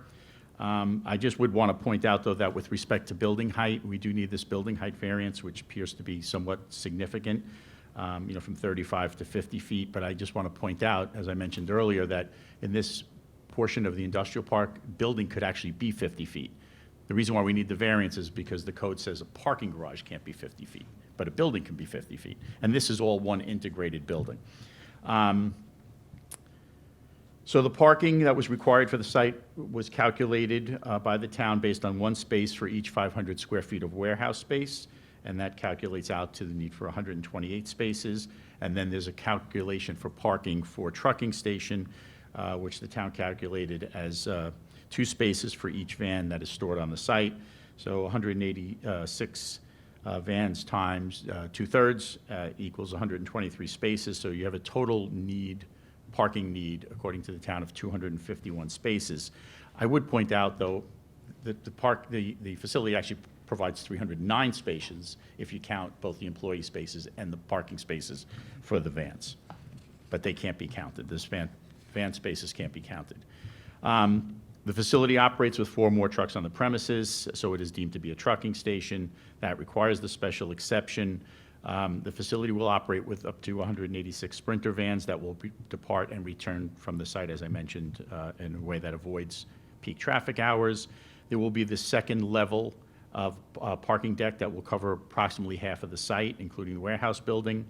The 6 loading docks will face Wireless Boulevard. They are set back, though, I want to point out, 185 feet from the roadway, which is nearly 4 times what the setback is in that area, so that it's set back quite a distance.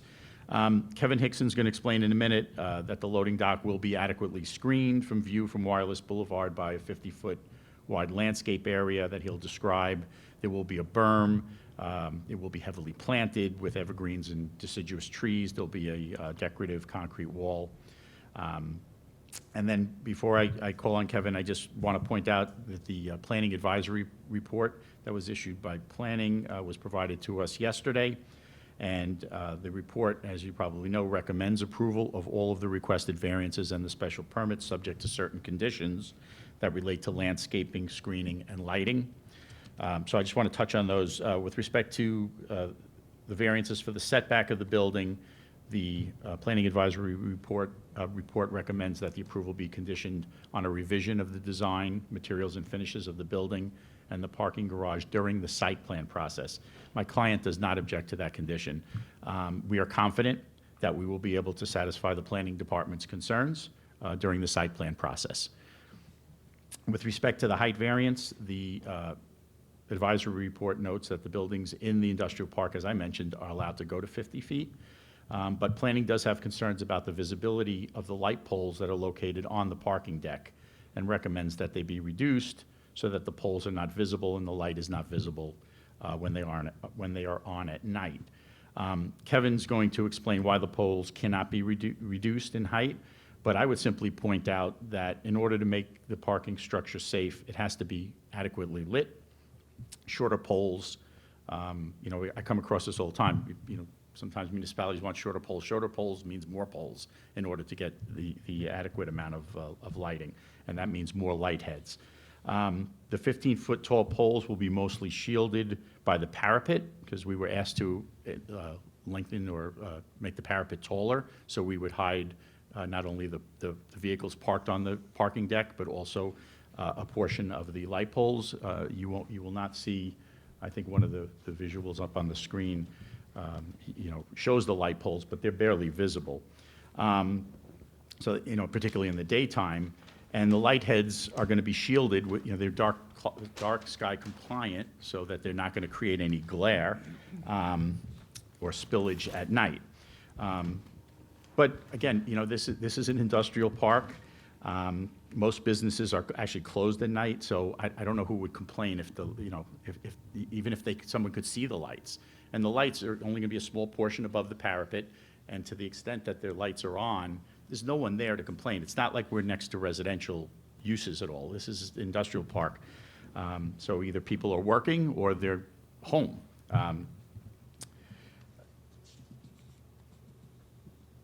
And finally, with respect to parking, I'm going to ask Traffic and Parking Engineer Mike Shepley to explain why the 32 employee spaces will be more than adequate to accommodate the parking demand of the use and to address the planning department's concern that cars might park on the street. There's no parking on the street. That's not even an option. But he's going to explain why that is just not going to happen. So at this point, if I could call Kevin Hickson. Kevin, if you could explain maybe the site plan, explain how the facility will operate, not to the extent of the logistics operations, but how vehicles will circulate around the site and whatever else the board would like to hear. Thank you. Good evening. Good evening. For the record. Again, Kevin, just introduce yourself. Yep. First name, last name, and give an address, please. Kevin Hickson. The address is 355 Research Parkway, Meriden, Connecticut. Work for BL Companies. We're an engineering and architecture survey firm. And last name is spelled Hixson. And tonight at 49 Wireless Boulevard, I know they've handed out a couple of exhibits here that have been provided. And in terms of the site plan, we have 3 entrances that are proposed. Before I begin, the 77,403 square foot footprint of the existing building that is there now will be demolished, and it's a redevelopment site, for this project. So it will, from an environmental standpoint, it'll definitely won't be a detriment or an impact to the environment. And, with that, hold on a second here. We have a couple exhibits here. Exhibit D would be the existing survey showing the parking that Anthony had gone over. And Exhibit E, hold on, I'm going to the existing site plan.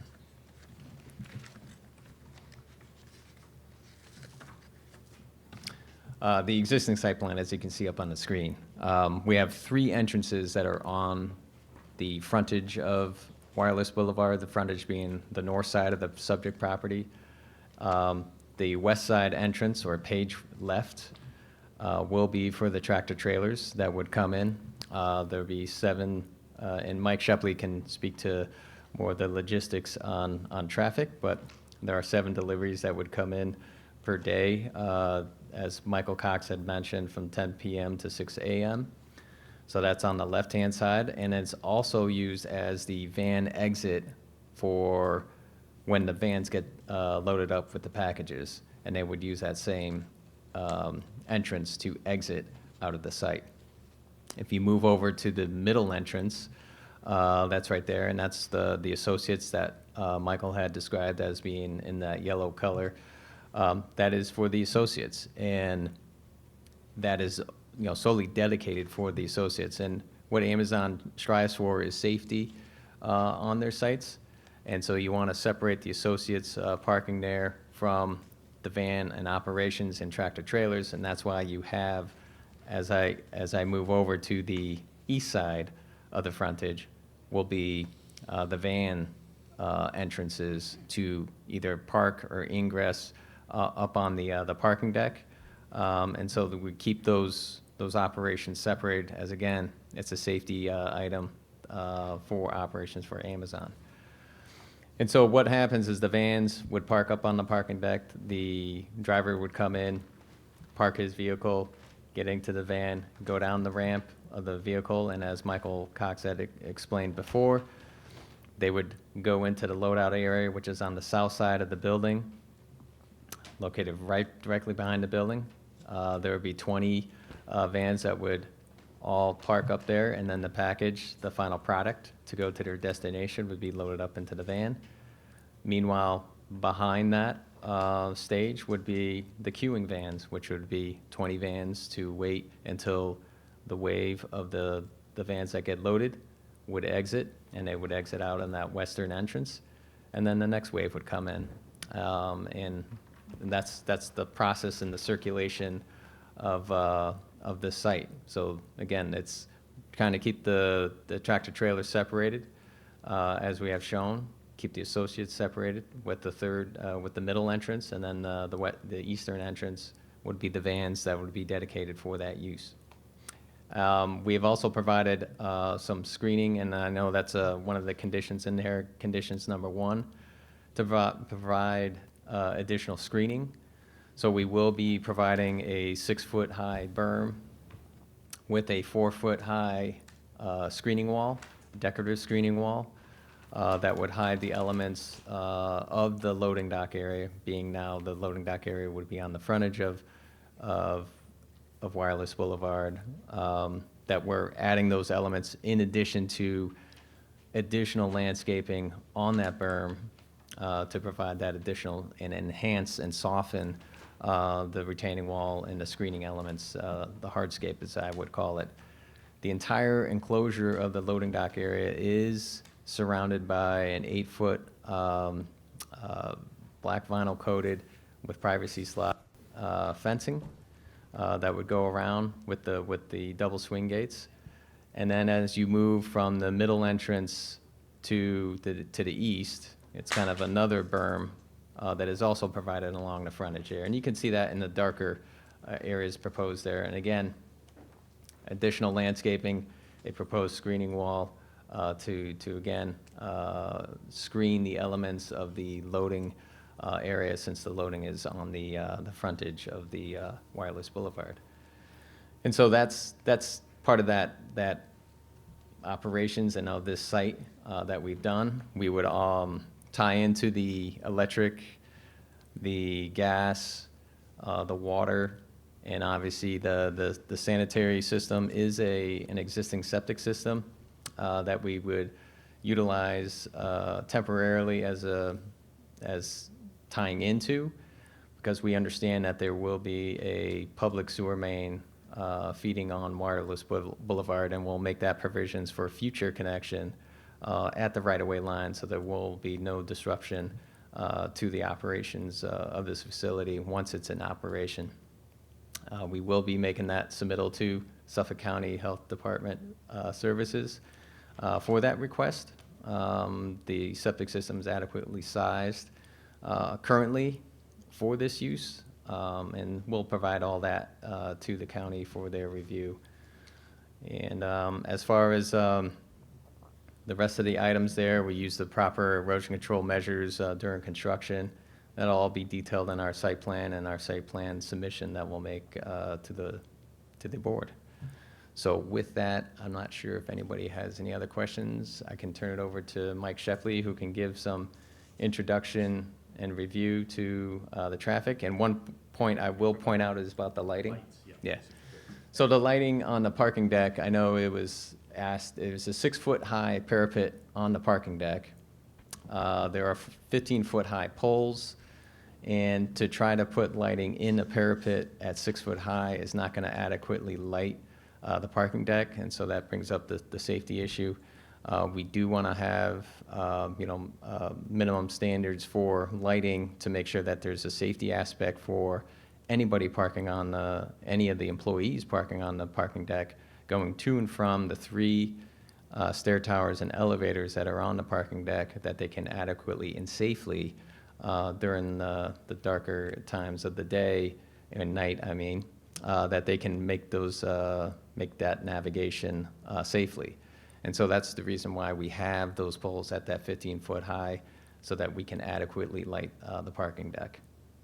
Are the lights on 24/7? No, they will be on a timer. They're dark sky compliant, so they would come on when the light levels are, yes. But 7 days a week, though? Yes, yep. Okay. Now, that's the roof of the building. Yes. So the building's underneath it. Right. Then the parking deck is basically on top, plus the additional. What happens when it snows? So the snow, we would actually remove the snow adequately and just not store it on the parking deck, obviously.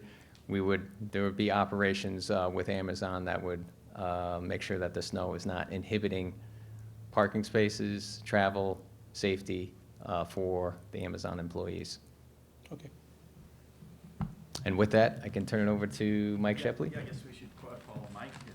Mike, maybe you can talk about the parking and how it will be adequate. Good evening. Good evening. How is everyone? Good. So for the record, my name is Mike Shepley. I am SHEPLEY. I am a traffic engineer with BL Companies. My address is 355 Research Parkway, Meriden, Connecticut, 06457. Thank you. So as both Mr. Cox and Anthony has already stated tonight, the parking will not be an issue on site. We have there's ample parking. There's 309 total spaces on site. The 123 for just employees and associates will be, well, let me just back up and just say that with all the DSP van parking, if there's any overflow, that'll just go up the ramps, and the employees and associates will be able to park up there, as well as any of the DSP vans up there. They'll be able to park. The DSP van will be able to move about the site. So with the total amount of parking on site, there'll be sufficient rooms that no one will be parking on Wireless Boulevard, in which case no one can by town statutes anyways. There's no parking allowed on Wireless Boulevard. So we have plenty of parking on site to deal with any one-off day where there's a larger amount of vehicles on site. To get back to the actual traffic that's out there, we collected data in June of this past year, 2021, adjusted it for any COVID-19 that, because due to COVID, there'll be, of course, less traffic than what there typically is. So from various sources, some field data collection and other studies, we adjusted our numbers and then took those numbers and grew them out to our build year, which is next year, 2022, when the site will be fully operational. With that, we then take the site traffic and apply our trip distribution. Now, we're taking into account that this is right along the Long Island Expressway and also the Northern State Parkway. We actually have two different trip distributions where we take either DSP and trucks and apply those to anything coming up from 495 and the Vanderbilt Motor Parkway.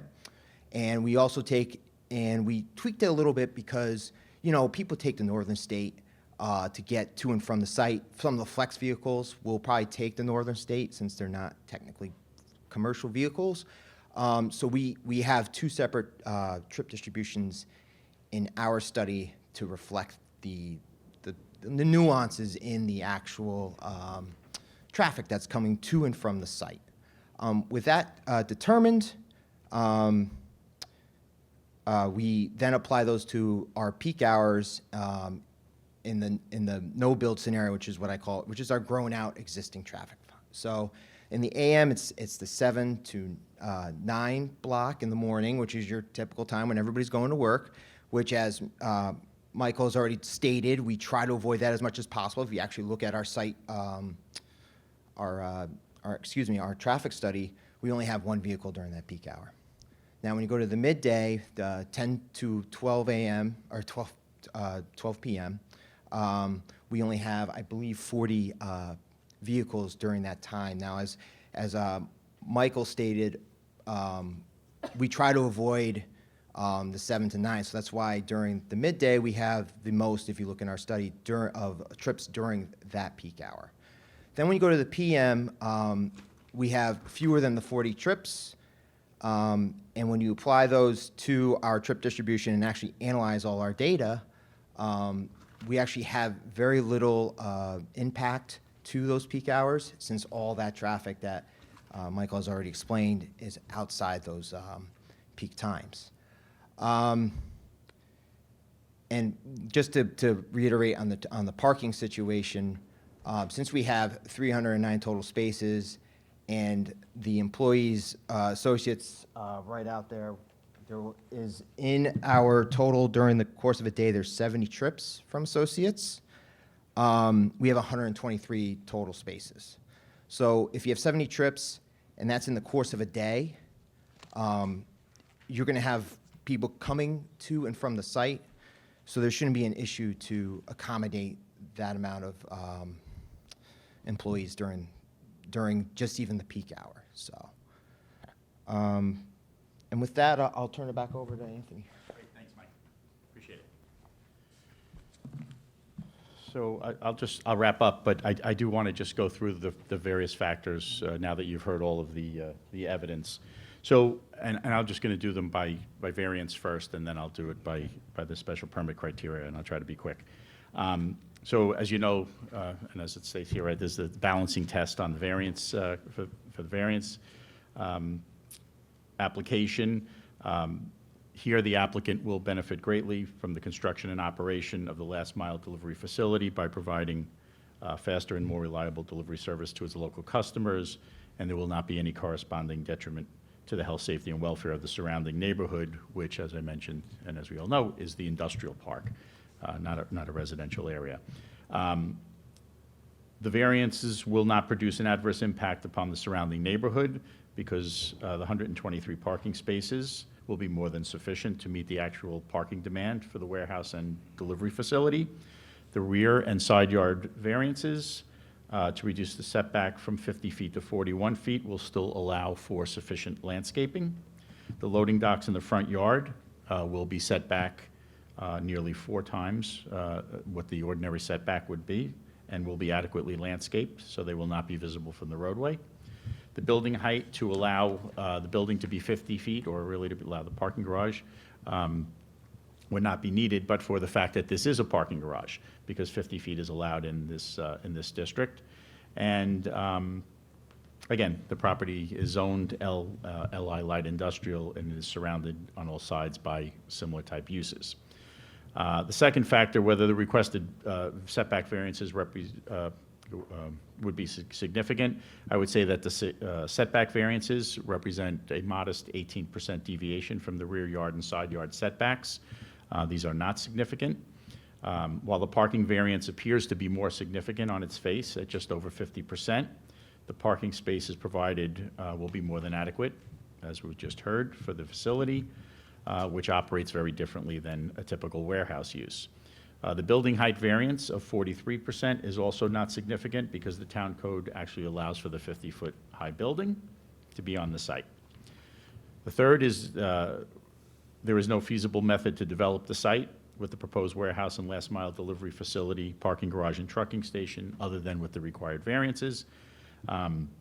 The need for sufficient warehouse space, adequate employee parking, and parking garage and trucking station all on this site dictates a site layout that actually requires this relief. There's no other way to do it without the relief. The fourth standard, whether there will be an adverse impact on the physical or environmental conditions of the site. This is a redevelopment site, as was mentioned. It is a fully developed site. It's not an environmentally sensitive site. And the roadways that surround it have adequate capacity. And then lastly, the difficulty, I would say, is arguably self-created by the applicant, but only to the extent that it is seeking to redevelop the site with knowledge of the applicable zoning regulations. But again, the fact that a hardship is self-created is not dispositive to a variance or an area variance determination. The trucking station, I don't really need to go through them because we fully comply with all of the criteria of a trucking station. So no need to go through those.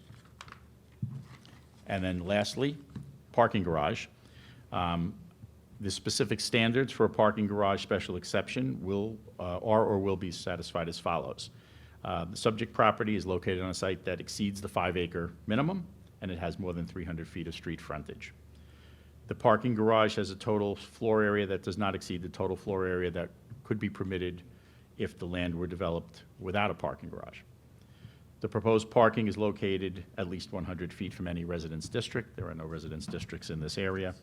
But it is located only 41 feet from the property line, so that modest dimensional relief is required from the special permit criteria. And then finally, the applicant is also seeking a variance from the special exception requirement that restricts the height of a parking structure to 35 feet. Again, we're going to be at 50 feet, but the code allows 50 feet. And then finally, the application, and I will not go through it, meets all of the general special permit criteria as well. Then those are all set forth in Town Code Section 32294G.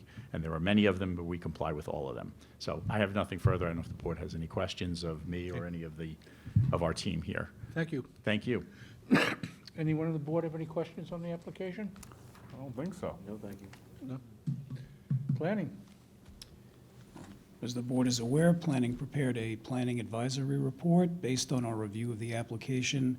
Excuse me, we did recommend approval with certain conditions because we are concerned about the overall visual impact to the industrial park, to the adjacent properties, specifically with the types of materials and finishes that the applicant proposes on the building and the parking garage, the landscaping in the front yard, to really screen the truck loading areas, which, as you are aware, according to the planning advisory report, are prohibited by the code in the front yard area.